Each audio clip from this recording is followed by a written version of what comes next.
हमारी उच्च संस्कृति, हमारे उच्च संस्कार हमेशा रहे हमारे साथ। सब्सक्राइब करें हमारे चैनल A to Z वैदिक ज्ञान को। सनातन संस्कृति के महान पवित्र ग्रंथों को लेकर आ रहे हैं हम, जिन्हें आप सुन भी सकते हैं हिंदी में और पढ़ भी सकते हैं हिंदी में। अपने परिवार को सुनाएं, अपने बच्चों को जरूर सुनाएं और जरूर पढ़ाएं। ओम ब्रह्म शिव नारायणाय नमः।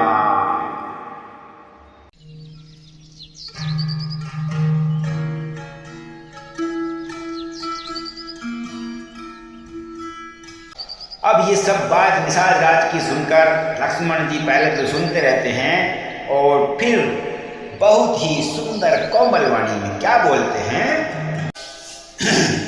अब लक्ष्मण जी कहते हैं और अब लक्ष्मण जी ज्ञान और वैराग्य और भक्ति के रस से सनी हुई बड़ी मीठी और कोमल वाणी से बोलते हैं कि हे भाई, कोई किसी को सुख दुख का देने वाला नहीं होता है, सब अपने ही किए हुए कर्मों का फल भोगते हैं।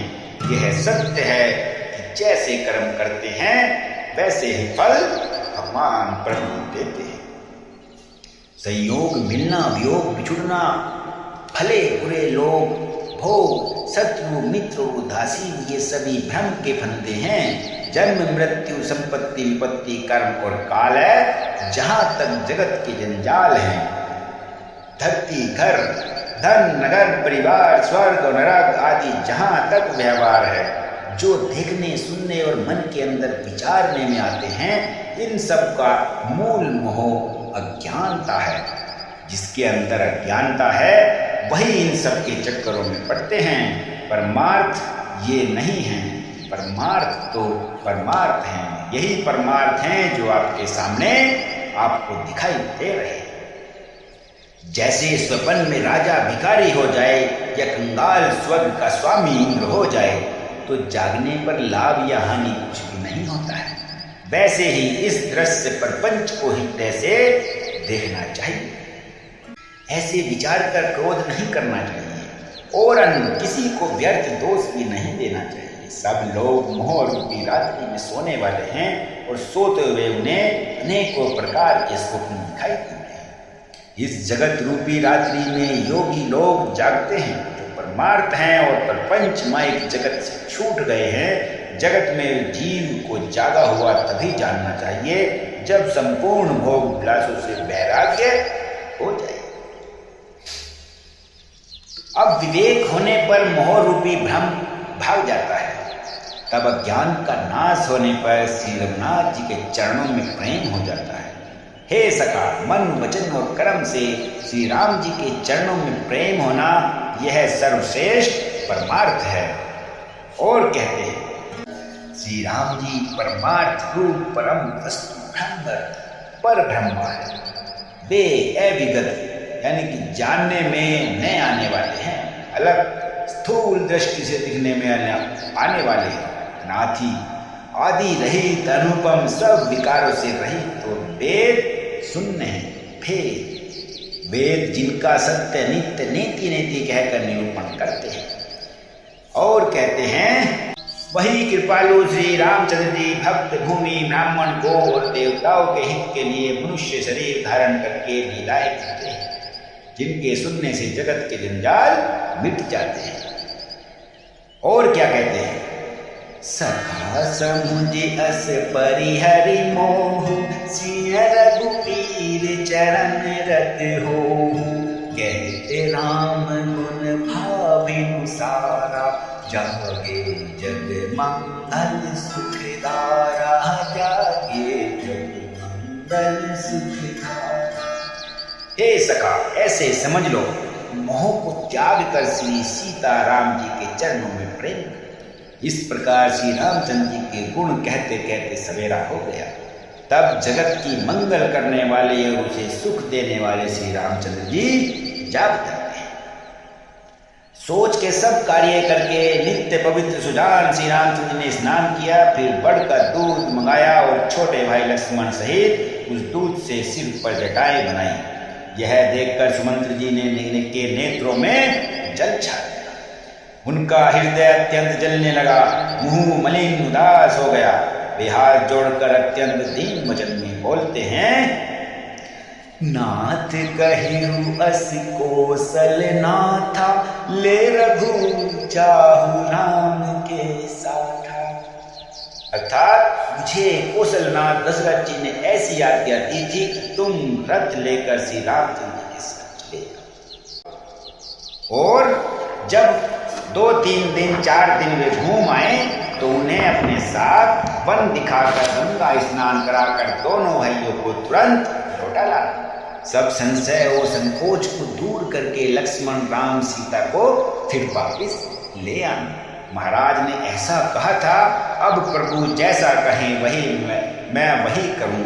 मैं आपकी बलिहारी हूं, मैं आपका बलिहारी हूं। इस प्रकार विनती करके वे श्री रामचंद्र जी के चरणों में गिर पड़े और उन्होंने बालक की तरह रोना प्रारंभ कर दिया और कहा, हे तात कृपा करके वही कीजिए जिससे अयोध्या नाथ न हो। राम जी ने मंत्री को उठाकर धैर्य बांधते हुए समझाया कि हे तात, आपने तो धर्म के सभी सिद्धांतों को छान डाला है। सिब्बी, दधीची और राजा हरिश्चंद्र ने धर्म के लिए करोड़ों अनेकों कष्ट सहे थे। बुद्धिमान राजा रंती देव और बलि बहुत से संकट सहकर भी धर्म को पकड़े रहे। उन्होंने धर्म का कभी परित्याग नहीं किया। वेद शास्त्र और पुराणों में कहा गया है कि सत्य के समान दूसरा धर्म नहीं, उस धर्म को सहज ही पा लिया है। इस सत्य रूपी धर्म का त्याग करने से तीनों लोगों में अपयश छा जाता है और प्रतिष्ठित पुरुष के लिए अपयश की प्राप्ति करोड़ों मृत्यु के समान भीषण संताप देने वाली है, उससे भी बढ़कर है। इसलिए हे तात, मैं आपसे अधिक क्या कहूँ, लौटकर उत्तर देने में भी पाप का भागी होता है। आप जाकर पिताजी के चरण पकड़कर विनती करिएगा कि हे तात, आप मेरी किसी बात की चिंता न करें। आप भी पिता के समान ही मेरे बड़े हितैषी हैं। हे तात, मैं हाथ जोड़कर आपसे विनती करता हूँ कि आपका भी सब प्रकार से वही कर्तव्य है जिसमें पिताजी हम लोगों के सोच में दुखी न हैं। इसलिए आप ऐसे ही उनको सुख प्रदान करने के लिए कार्य करते रहना। और क्या कहते हैं, सुधि रघुनाथ सचिव संवादु, भयहु से परिजन बिकल निसानु। पुनि कछु लखन कही कटुमानी, प्रभु बरजे बड़ अनुचित जानी। प्रभु बरजे बड़ अनुचित जानी। श्री रघुनाथ जी और सुमंत्र का यह संवाद सुनकर निषाद राज दुर्गो सहित व्याकुल हो गए। फिर लक्ष्मण जी ने कुछ कड़वी बातें की, पर वो श्री रामचंद्र जी ने उन्हें बहुत ही अनुचित जानकर उनको मना कर दिया। अब श्री रामचंद्र जी ने सब कुछ आकर अपनी सौगंध गिराकर सुमंत्र जी से कहा कि आप जाकर लक्ष्मण का यह संदेश न कहिएगा। सुमंत्र ने फिर राजा का संदेश कहा, सीता वन के कलेश न सह सकेगी, इसलिए आप सीता जी को अयोध्या को लौट जाने के लिए बोल। तुमको और श्री रामचंद्र जी को वही उपाय करना चाहिए, नहीं तो मैं बिल्कुल ही बिना सहारे का होकर वैसे ही नहीं जाऊंगा जैसे बिना जल के मछली नहीं जाती है, नहीं जीती है। सीता के मैके, पिता के घर और ससुर ससुराल में सब सुख है। जब तक यह विपत्ति दूर नहीं होती तब तक वह जहाँ चाहे वहीं सुखी रह सकती है। राजा ने जिस तरह से जिस दीनता से प्रेम से विनती की थी, वह दीनता और प्रेम कहा नहीं जा सकता है। कृपा निधान श्री रामचंद्र ने पिता का संदेश सुनकर सीता जी को करोड़ों अनेकों प्रकार से सीख दी। उन्होंने कहा, जो तुम घर लौट जाओ तो सास ससुर प्रियजन एवं कुटुंबी सबकी चिंता मिट जाएगी। पति के वचन सुनकर जानकी जी कहती हैं कि हे प्राणपति, हे परम स्नेही, सुनिए सीता जी क्या कहती हैं, आइए सुनते हैं। प्रभु करुणा में प्रेम विवेकी, तन तजी रहती छाकी पीछे। प्रभा जाई कह भानु बिहाई, कह चंद्रिका जंतु तजी जान। हे प्रभु, आप करुणामय और परम ज्ञानी हैं, कृपा करके विचार तो कीजिए, शरीर को छोड़कर छाया अलग कैसे रह सकती है? सूर्य की प्रभा सूर्य को छोड़कर कहाँ जा सकती है और चांदनी चंद्रमा को त्याग कर कहाँ जा सकती है? इसलिए मैं आपको छोड़कर कहीं नहीं जा सकती। पति ही प्रेम में बिने सुनाई, कहती सजीव सन गिरा सुहाई। तुम पितु ससुर सरी सहित कारी, उतरु देव फिरी अंचित भारी। इस प्रकार पति को प्रेम में विनती सुनकर सीता जी मंत्र से सुहावनी वाणी कहने लगी। आप मेरे पिताजी और ससुर जी के समान मेरे हित करने वाले हैं, आपको मैं बदले में उत्तर देती हूँ तो यह मेरे लिए बहुत अनुचित होगा। किंतु हे पिता, मैं आर्त होकर ही आपके सम्मुख आई हुई हूँ, आप बुरा न मानिएगा। आर्य पुत्र स्वामी के चरण कमलों के बिना जगत में जहाँ तक नाते हैं सब मेरे लिए व्यर्थ।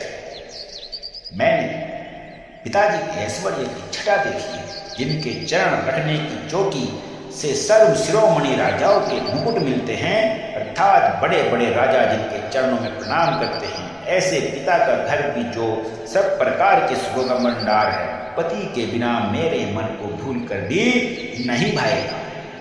मेरे ससुर कौशल राजा चक्रवर्ती सम्राट हैं, जिनका प्रभाव 14 लोकों में प्रकट है। इंद्र भी आगे होकर जिनका स्वागत करते हैं और अपने आधे सिंहासन पर बैठने के लिए स्थान देते हैं। ऐसे ऐश्वर्य और प्रभावशाली ससुर, उनकी राजधानी अयोध्या का निवास प्रिय कुटुंबी और माता के समान सासवें, ये कोई भी रघुनाथ जी के चरण कमलों की रज के बिना मुझे स्वप्न में भी सुख नहीं दे सकती। और अंगम पंथ बन भूमि पहारा, करी के हरि सर सरित अपारा। कोल की रात कुरंग विहंगा, मोही सब सुगत प्राणपति संगा। दुर्गम रास्ते जंगली धरती, पहाड़ी, हाथी, सिंह तथा तालाब एवं नदियाँ, कोल, भील, हिरन और पक्षी प्राणपति श्री रघुनाथ जी के साथ रहते हैं। ये सब सभी मुझे सुख देने वाले ही होंगे। और अतः सास और ससुर के पांव पड़कर मेरी ओर से विनती कीजिएगा कि वे मेरा कुछ भी सोच न करें, मैं वन में स्वभाव से ही सुखी रहूंगी। अब वीरों में अग्रगण्य तथा धनुष और बाणों से भरे तर्कस धारण किए मेरे प्राणनाथ और प्यारे देवर साथ हैं। इससे मुझे न रास्ते की थकावट है, न भ्रम है और न मेरे मन में कोई दुखी है। आप मेरे लिए भूल कर भी सोच न करना। सुमंत्र जी सीता की शीतल वाणी सुनकर ऐसे व्याकुल हो गए जैसे सांप मणि खो जाने पर नेत्रों से कुछ सूझता नहीं, कानों से सुनाई देता नहीं। वे बहुत व्याकुल हो गए, कुछ कह नहीं सकते। श्री रामचंद्र जी ने उनका बहुत प्रकार से समाधान किया, समझाया, तो भी उनकी छाती ठंडी न हुई। साथ चलने के लिए मंत्री ने अनेकों यत्न किए, युक्ति पेश की, पर रघुनाथ जी श्री राम जी उन युक्तियों का यथोचित उत्तर देते चले। अब श्री रघुनाथ जी की आज्ञा मेटी नहीं जा सकती, कर्म की गति कठिन है, उस पर कुछ भी बस नहीं चलता है। इसलिए श्री रामचंद्र जी, लक्ष्मण जी और सीता जी के चरणों में सिर नवाकर सुमंत्र जी इस तरह लौटे जैसे कोई व्यापारी अपना मूल धन गंवाकर लौट रहा। सुमंत्र जी ने रथ को हाँका, घोड़े श्री रामचंद्र जी की ओर देख देख कर हिलने आते हैं। यह देखकर निषाद लोग साथ के फंस कर सिर धुनकर पीट पीट कर पछताते हैं। जिनके वियोग में पशु इस प्रकार व्याकुल हो, उनके वियोग में प्रजा, माता और पिता कैसे जिए।